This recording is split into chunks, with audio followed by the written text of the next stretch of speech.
সন্মান কৰিব বিচাৰিছোঁ। মই প্ৰথমে আমাৰ আজিৰ বা যিজন ছাৰ তেখেতক মই এখন ফুলাম গামোচাৰে প্ৰথমে মই সম্বৰ্ধনা জনাম। ছাৰে যাতে এইখিনি সন্মান গ্ৰহণ কৰে। ধন্যবাদ। ইয়াৰ পিছতে দ্বিতীয়গৰাকী মোৰ ভগৱান স্বৰূপ মোৰ বাইদেউ যথেষ্ট কষ্ট কৰিছে শিল্পী দেৱনাথ ৰাতি 8টা বজাৰ পৰা মানে 8টা বজাৰ পিছৰ পৰা আপ টু 11টা মোক আপুনি এটা জীৱন দিছে। ইয়াৰ পিছতে মই মোৰ দাদা স্বৰূপ চিলিণ্ডাৰ হয়তো নাজানো কাৰ কাৰণে কি কৰিছে মোক ৰাতি 8টা বজাৰ পিছৰ পৰা কমপ্লিটলি মোক কণ্ট্ৰলত যদি ৰাখিছে মোক চিলিণ্ডাৰ ৰাখিছে।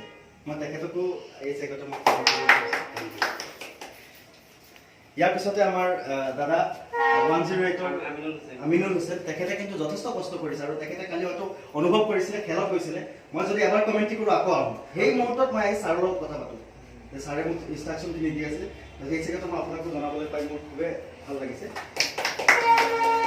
ইয়াৰ পিছতে আমাৰ 108ৰ যিজন পাইলট বহুত বহুত ধন্যবাদ মৃদুল দাদা আপোনালৈ ধন্যবাদ থাকিল কাৰণ আপোনালোক হৈছে একো যোদ্ধা।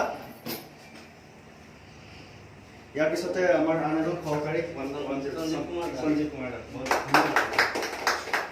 ইয়াৰ পিছতে আমি বৰ্তমান এই যে চাফাকে আছোঁ যিজনে নেকি চাফা কৰিছে সেইজন মূল মানুহজন হৈছে এওঁ আৰু যথেষ্ট কষ্ট কৰিছে তেওঁ।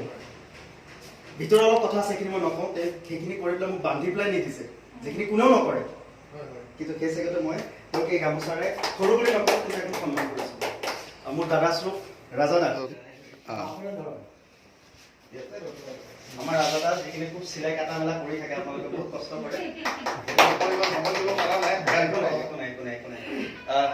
মই যদিও দুপৰীয়া ভাগত কিবা চিঙৰা ব্যৱস্থা কৰিছিলোঁ কিন্তু সেই মুহূৰ্তত হয়তো